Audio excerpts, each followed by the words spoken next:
Hello and welcome to Vlogmas day 16. Currently laying in bed because it's a gloomy, rainy day today.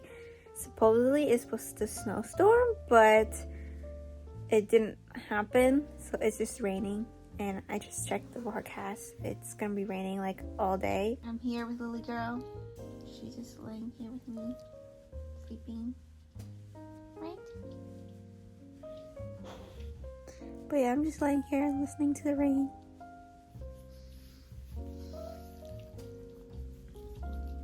But today I might be cleaning my room because I know I talked about cleaning a room like a few days ago. I still haven't done it yet. But today I might be cleaning my room and then also doing my laundry as well.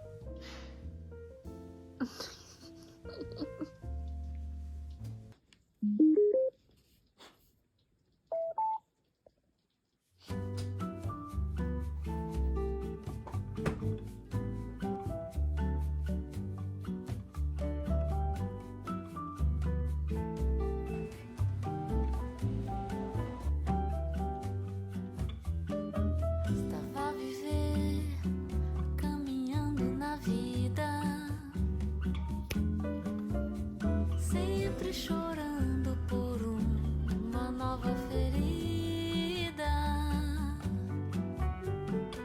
mas como até que de... Hello guys, and welcome to Vlogmas day 17. Today I am in bed. I feel like I am recently just saying hi to you guys from bed. I did get up to eat breakfast and everything, but I just got back in bed because I'm gonna be doing some online shopping. So I got a coupon from YesStyle yesterday, but it expires tomorrow, so I have to use it up for tomorrow, which is why I'm online shopping today. I just came back from walking my dog. So it's like cold, so that's why I'm in bed and just doing the online shopping from here. Plus my dad is cooking downstairs, so you can hear sounds. You can hear him in the background, but I thought up here would be more quieter. Yesterday I was gonna post yesterday's vlog up by itself, so I was like, wow, I did so much stuff yesterday. I cleaned, organized the entire day, but then I realized I didn't like really vlog a lot of it, so I was like, oh wow, I don't really actually have that much stuff for yesterday, so I'm gonna add it onto today's video. While I'm shopping, I'm watching also the second movie of the Santa Claus. But yeah, hopefully I can do a little haul for you guys before I leave on my trip. Hopefully it comes before my trip. Yeah, so I'm gonna be doing some shopping right now.